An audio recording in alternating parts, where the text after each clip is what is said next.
Now let's take a look at a bunch of powerful functions that will help you search for data in a large spreadsheet. Of course, I'm using much smaller examples, but you can utilize this over any number of cells. Let's go to the Student folder, and we can open up from the Advanced Functions folder, Lookups. Here we have 3 tabs, one for each function: the lookup function, VLOOKUP function, and the HLOOKUP function. These 3 functions allow you to extract data differently and are used depending on the way your cells are laid out. For example, here we have a vertical layout.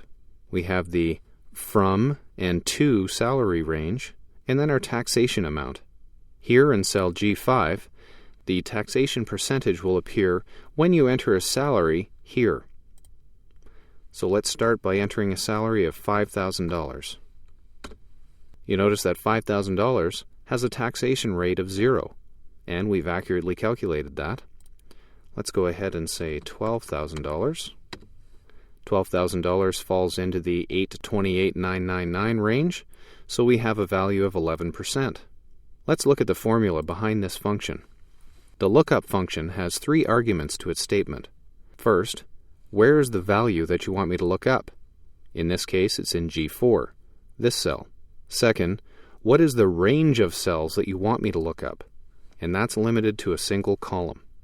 And third, what column do you want me to pull the results from? That's here with C3 through C7. When I enter my value here in G4, it's looking down column A and deciding where that value falls.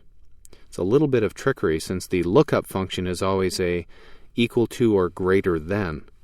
So when I enter 12,000, although it can't find 12,000 on this list, it says, well, it's greater than 8 and is less than 29, so it falls into the 11% category.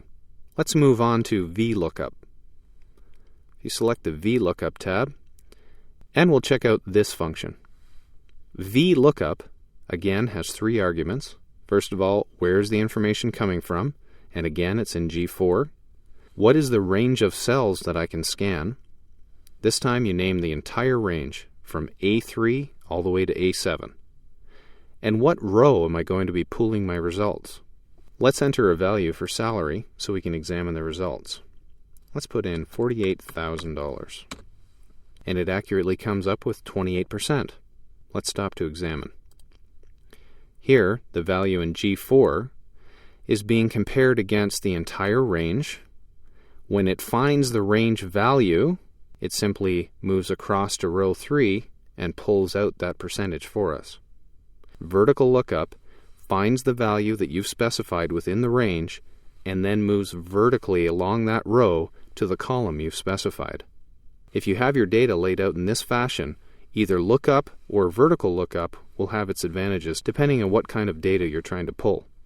Now let's take a look at HLOOKUP. HLOOKUP, as the name implies, is a horizontal lookup. Unlike the previous 2 functions we just saw, horizontal lookup takes advantage of data that's oriented differently. So if your data is laid out like this, from left to right instead of top to bottom, HLOOKUP is the function for you.